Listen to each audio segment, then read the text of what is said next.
بھلے میں کہتا ہوں پاکستان میں 98% موجود ہے، اکثریتی مذہب موجود ہے، پاکستان کے 98% کسی بھی فرقے سے تعلق رکھتے ہوں وہ حسینی ہیں، وہ حسین ابن علی کے پیروکار ہیں۔ یہ کروڑوں 22 کروڑ یہ سب حسین ابن علی کے پیروکار ہیں۔ زندہ باد، زندہ باد، زندہ باد۔ یہ قلیل سے یزیدی گروہ وجود میں آ کر، اور پھر چونکہ اس کو ٹاک شو میں بلا لیا جاتا ہے، اس کو کانفرنسوں میں بٹھا لیا جاتا ہے، وہ سمجھتا ہے کہ میرے نعرے کا کوئی وزن ہے اور میرے نعرے سے کوئی متاثر ہو گیا ہے۔ ممکن ہے حکومت کی پالیسی اور سیاست ہو یزیدیت کو باقاعدہ پروموٹ کرنے کے لیے، یہ ایک طریقہ ہو کہ حسینیوں کے مقابلے میں لا کر ان سے بھی رائے لی جائے، لیکن حقیقتاً عزیزان یہ حسینی راستہ، پاکستان کی فوج ساری حسینی ہے، پاکستان کی پولیس ساری حسینی ہے، پاکستان کے مومن مسلمان سارے حسینی ہیں، پاکستان کے تاجر سارے حسینی ہیں، پاکستان کے کسان سارے حسینی ہیں، پاکستان کے انڈسٹریل سارے حسینی ہیں، پاکستان کے مزدور سارے حسینی ہیں۔ آپ ذرا فوج میں جا کر، اتنی تبلیغ کے بعد بھی آج بھی فوج کو کوئی اگر کارنامہ حاصل ہوتا ہے، فتح حاصل ہوتی ہے، اگر فوج کا کوئی ہیرو کوئی کارنامہ انجام دیتا ہے تو اس کے سینے پہ نشان حیدر لگایا جاتا ہے۔ اب یہ یزیدی تو نہیں کرتے یہ کام، نشان حیدر حسینیوں کا ہے، حسینیوں کا نشان ہے۔ آپ آج بھی دیکھیں پنجتن پاک کا ذکر کس قدر برملا اور عظیم ہوتا ہے حسینیوں کے محفلوں کے اندر، سنیوں کی محفلوں کے اندر۔ عزاداروں کی یہ فریضہ ہے، عزاداری کا وہ رخ نہ بنائیں کہ جس میں کوئی حر ندامت کے بعد نہ آ سکے، اس کو جھجک محسوس ہو رہی ہو۔ عزیزان، بنو امیہ نے اپنے لشکر بنائے ہوئے ہیں، لیکن ان لشکروں میں ایسے لوگ ہیں جو فریب خوردہ ہیں، جو دھوکے میں آ گئے ہیں، اور جو دھوکے میں آ گئے ہیں ان کے لیے آپ حسین ابن علی کی طرح آخری روز عاشور تک در کھلے رکھو، عزاداری کا راستہ سب پر کھلا رکھو۔ ممکن ہے کسی وقت کوئی حر پشیمان ہو کر آ جائے، اسے یہ نہ کہنا کہ تو کہاں سے آ گیا، تو آ نہیں سکتا۔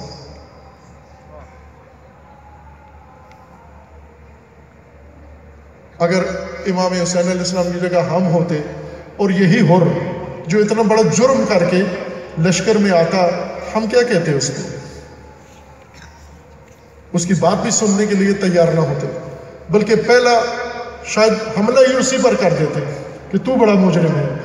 عزیزان، کوئی انسان کتنی بھی غلطی کر کے جب غلطی پہ پشیمان ہو جاتا ہے، تبدیل ہو جاتا ہے اور حسین ابن علی کے کاروان میں آنا چاہتا ہے، اس کو کبھی بھی نہ کہو کہ کل تو کیا کر رہا تھا، اس کے کل کو نہ دیکھو، اس کے آج کو دیکھو، آج کیا کرنا چاہتا ہے، آج کیا کر رہا ہے۔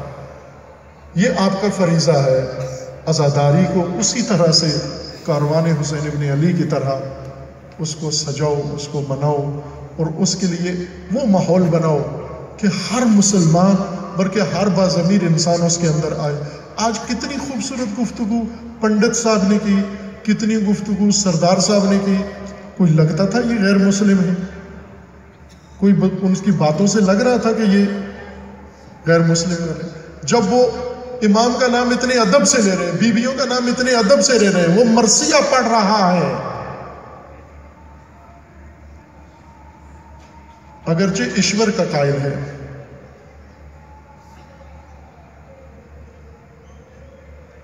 ایشور کو ہری اوم کہہ رہا ہے، لیکن ساتھ یہ بھی کہہ رہا ہے کہ خدا کا سب سے بڑا ہدیہ کائنات میں حسین ابن علی ہے۔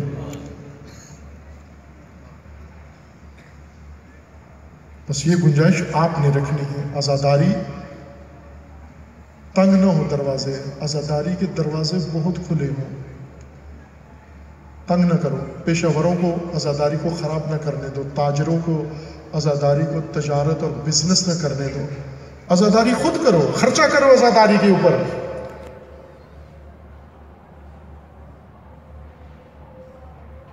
اپنی زندگیوں سے واجبات سے نکال کر عزاداری حسین ابن علی برپا کرو. عزاداری حسین پاکیزہ ہوگی، آپ کی زندگی پاکیزہ ہو جائے گی، آپ کی نسلیں پاک ہو جائیں گی. یہ قدم جو اٹھایا گیا ہے یہ اسی جہت کا ہے. ہر چند جامعہ میں جب سے جامعہ کا تاسیس ہوئی ہے اسی وقت سے عزا کا سلسلہ الحمدللہ بہت ہی خوبصورت باشکوہ طریقے سے مومنین کی بھی شرکت ہوتی ہے. ایام فاطمیہ میں عزا ہوتی ہے، ہر مناسبت پہ، ہر شہادت پہ عزا ہوتی ہے، عشرے میں عزا ہوتی ہے، 40 پہ عزا ہوتی ہے، ہوتی رہی تھی. لیکن ضرورت سمجھی کہ اس طرح سے عزا ہو کہ تمام پاکستان کے عزادار و تمام پاکستان کے نواخان اور توفیقات والے لوگ اس کے اندر حصہ بنے. اور سال میں ایک دفعہ یہ کافی نہیں، انشاءاللہ یہ تکرار ہو اور ہر شہر میں تکرار ہو. جس طرح آج ملک بھر سے سارے عزادار، نواخان اور ماتمی دستے ہمارے پاس آئے ہیں، کل انشاءاللہ ان کے شہروں کے اندر ایسی ہی باشکوہ عزاداری ہو اور ہم سب کے سب ان کے پاس جا کر یہی مراسم وہاں پر انجام دیں انشاءاللہ جا کر. یہ کام ہونے والا ہے. آپ عزم کریں، عہد کریں اور انشاءاللہ خدا آپ کو توفیق دے گا اور اس طرح آپ اپنی مملکت کو یزیدیت کی نجاست اور پلیدی سے پاک کر کے پاکستان کو پاکستان بنا دیں گے انشاءاللہ. ورنہ وہ پاکستان نہیں رہے گا جس میں یزید جیسی نجاست موجود ہو، یزید کی نسل موجود ہو اور یزیدیت موجود ہو. وہ پاکستان پاک نہیں ہے، پاکستان نہیں کہلایا جا سکتا. پاک ہوگا تو پاکستان ہوگا. یزید نجاست ہے، اس سرزمین کے لیے موضوع نہیں ہے اور یزیدیت کا مقابلہ کوئی اور نہیں کر سکتا سوائے حسینیت کے، حسین ابن علی کے. حسینیت اسی مشق کا نام، سرمشق کا نام ہے اور عزاداری اس حسینیت کی مشق ہے. آپ تمام عزیزوں کا پھر شکریہ ادا کرتے ہیں. علماء کرام تشریف لائے ہیں، دن بھر دھوپ کی تمازت میں بیٹھے رہے ہیں. اسی طرح عزادار دستے، سنگتیں، نواخان اور دیگر مہمانان جو ملک کے مختلف حصوں سے، شہروں سے زحمت کر کے تشریف لائے ہیں، ان سب کے شکر گزار ہیں. اگر انتظامات میں کمی کی وجہ سے یا کسی اور رویے کی وجہ سے، جیسے ایک میں نے دیکھا یہاں وقت قلیل تھا، چونکہ دستے بہت زیادہ تھے اور ہر ایک کو 5 منٹ یا 5 منٹ سے بھی کم وقت دیا جا رہا تھا. یہ ٹھیک نہیں تھا، یہ مناسب نہیں تھا. چونکہ بڑی عقیدت جذبے سے وہ آتے ہیں، نوحہ پڑھتے ہیں، تو کم از کم ایک نوحہ بھرپور پڑھنے کی ان کے اجازت ہونی چاہیے. لیکن بیچ میں وقت کی قلت کی وجہ سے یہ سپیڈ دینی پڑی، جس وجہ سے ممکن ہے بعض دستے اور ان کے نواخان ان کے دلوں میں کوئی ناگواری آئی ہو. ان سے بھی معذرت خواہ ہیں اور یہ معذرت خواہی ان تک پہنچائی جائے باقاعدہ کہ آپ اگر وقت کم ملا ہے یا اور کسی وجہ سے دھوپ میں بیٹھنا پڑا ہے یا کسی اور وجہ سے اگر کوئی زحمت انہیں اٹھانا پڑی ہے، وہ انشاءاللہ امام حسین علیہ السلام کے صدقے معاف فرمائیں گے انشاءاللہ. اسی طرح جو کارکنان ہیں جنہوں نے زحمت کی، محنت کی، ہمت کی، وہ عزیزان ہمارے جو پنجاب بھر میں انہوں نے سفر کیا، دن رات ایک کر کے کئی ہفتے، اور ان عزادار دستوں سے رابطہ کر کے دعوت دی، ان کے بھی شکر گزار ہیں. بہت محنت کی ان لوگوں نے.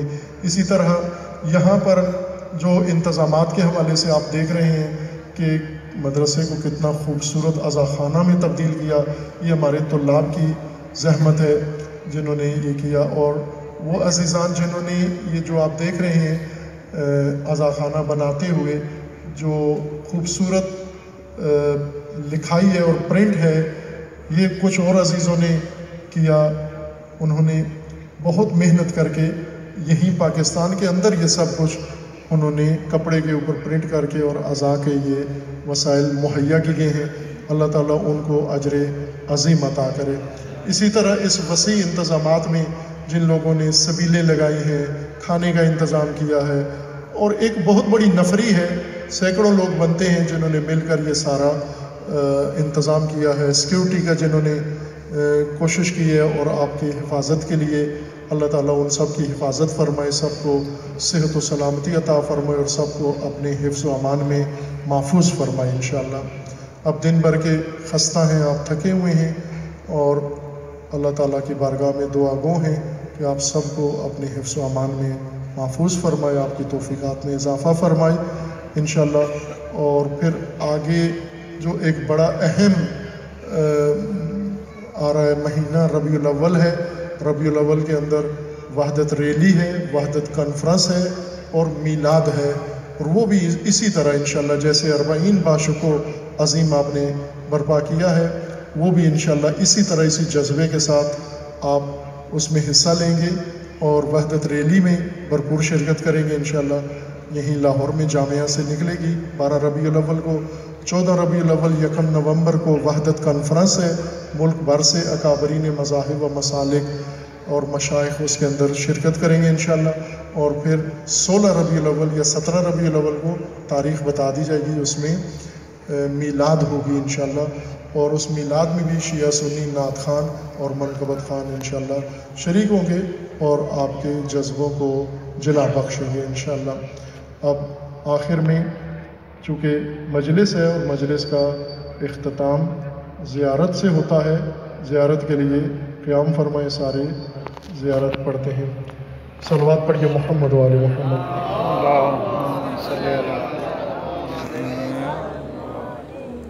السلام علیکہ یا نبی اللہ، السلام علیکہ یا رسول اللہ، السلام علیکہ یا حبیب اللہ، السلام علیکہ یا خیر خلق اللہ، السلام علیکہ یا باعث الہدی، السلام علیکہ یا حجت اللہ، السلام علیکہ یا رحمتا للعالمین، السلام علیکم ورحمۃ اللہ وبرکاتہ، السلام علیکہ یا ابا عبداللہ، السلام علیکہ یا ابن رسول اللہ، السلام علیکہ یا ابن امیر المؤمنین وابن سید الوسیین، السلام علیکہ یا ابن فاطمة الزہرا سیدت نساء العالمین، السلام علیکہ ایہا الشہید وابن الشہید، السلام علیکہ ایہا المظلوم وابن المظلوم، لعن اللہ امتا قتلتک ولعن اللہ امتا ظلمتک ولعن اللہ امتا سمعت بذلک فرضیت بہ، یا مولائی یا ابا عبداللہ، السلام علیکم ورحمۃ اللہ وبرکاتہ، السلام علیکہ یا غریب الغرباء، السلام علیکہ یا معین الضعفاء والفقراء، السلام علیکہ یا مغیث الشیعۃ والزوار فی یوم الجزاء، السلام علیکہ یا انیس النفوس ایہا المدفون بارض طوس، السلام علیکہ یا علی ابن موسیٰ الرضا الراضی بالقدر والقضاء ورحمۃ اللہ وبرکاتہ، السلام علیکہ یا صاحب العصر والزمان، الامان الامان من فتن الزمان، السلام علیکہ یا خلیفۃ الرحمن، السلام علیکہ یا شریک القرآن، السلام علیکہ یا قامی الکفر والطغیان، السلام علیکہ یا دافع الظلم والعدوان، عجل اللہ تعالی فرجک وسہل اللہ تعالی مخرجک وظہورک وجعلنا من اعوانک وانصارک والمستشہدین بین یدیک جمیعا ورحمۃ اللہ وبرکاتہ۔ صلوات پڑھیے محمد و آل محمد۔ اللہم صلی علی